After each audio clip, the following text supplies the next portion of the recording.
This movie could have been great, but by the end of it, it just seemed like the director wanted to make a just with storyline, and it just didn't work. So first off, beautiful art style. I very much enjoyed the visuals. Well, most of the visuals of this anime. The 80s, 90s dark adult aesthetic was pretty cool. But like the issue with the storyline, it was like a lot of things got brought up and not addressed, and it seemed like after like the essay started to happen, it kind of veered off course, or at least I was too distracted by the amount of essay to get back to the main storyline that was like sprinkled in between those shots. And this isn't me saying that there shouldn't be any adult activities in this movie. It's just that it wasn't placed at the right time. In the beginning though, it pops off real quick with adult activities, and that was fine. Well, I mean, it was fine till you find out that that scene carried really nothing but just eye candy and an introduction to like demons in this world. So in the beginning, our main character, Taki, he's kind of like the Men in Black, but with demons. In the beginning, he's hooked up with this beautiful woman that he's been hanging out with 3 months, and she finally invited him to her place, and they smashed. And in the middle, or at the end of it, she reveals herself to be this really cool, simple but cool, uncanny design of like a spider woman. He had no idea, he had been deceived, and as she made her escape, she talked about like she finally got what she needed from him and just took off. At first I thought it was strange because it was like he's reacting to this like it was normal, but it turns out the demon world and the human world interacting is a common thing.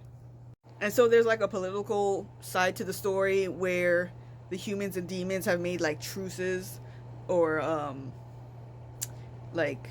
basically truces with one another that has to be renewed every once in a while.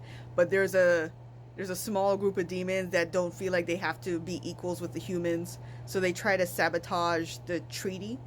And so with that, it was like, okay, interesting storyline, let's continue. And then you're introduced to his partner, Maki, a woman from the black world, which is what they call the demon world. Very beautiful, stereotypical like short hair Asian woman agent assisting him, that she's a demon. And like there was a nice build up of character, the chemistry between her and her partner, some romantic tensions or something like that, because there's the stereotype, or it's known that women from the dark world are very like they're kind of like vampires. But then like semi-middle I think of the film, she gets assaulted by her ex, and that's when the story seems to like focus more of like her being assaulted with like parts of the story in the background.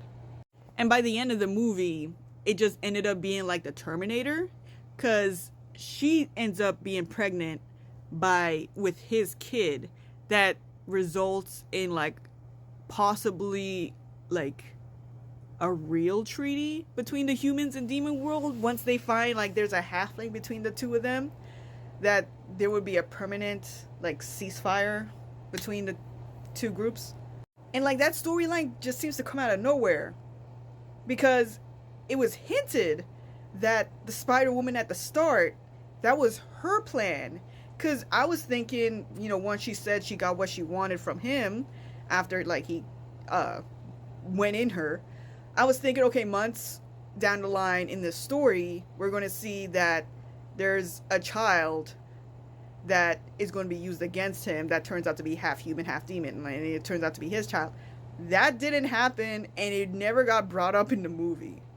Like, it never got brought up by either the Spider-Woman or the other demon she was in cahoots with, what her plan was after sleeping with him. Like, what was the point? Because she never brought up, like, oh yeah, I was trying to get impregnated and probably use the baby against you, or something. Like, it was never brought up. So like the opening scene of him smashing the Spider-Woman made no sense, even more so after she said she got what she wanted, when it was never specified what was it that she got. But if that was explained through the SA scenes, unfortunately I skipped through that. And then when it came to the lore of Maki, it was constantly brought up that she has a different form. That this beautiful woman that you see in front of her is just like her human appearance, but she has a demon appearance that's been brought up by like the pervy old man that's in this anime, as well as like her ex that assaults her. Because even he said that at first he didn't recognize her because of her human form. So I was like, okay, they keep bringing it up, maybe we'll actually see what she looks like. And at first I thought they were, but it just ended up being an assault scene when she swallowed a slug, or a slug got in her. Like, it's suggested how the slug got in her because it went under her clothes instead of through the mouth like they did with one of the male characters. And like the slug like popped out of her back, and it made it seem like, oh, this is her real form, like the slug brought out her real transformation. But it wasn't. The slug just ended up assaulting her as well.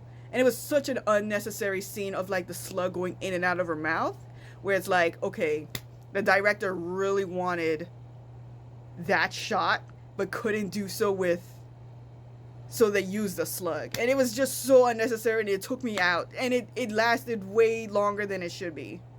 And like, this movie also romanticizes assault and how women react to it. Because I know in the movie she said like, oh, you may take my body, but you're not going to take my heart.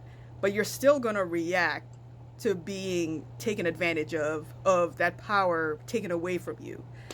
And they just make it seem like after she had been assaulted for hours, because they framed it like she had like almost a full 24 hours of being assaulted. After being rescued, she's just like, I'm okay, it's whatever. And like, this is up for Amazon to watch.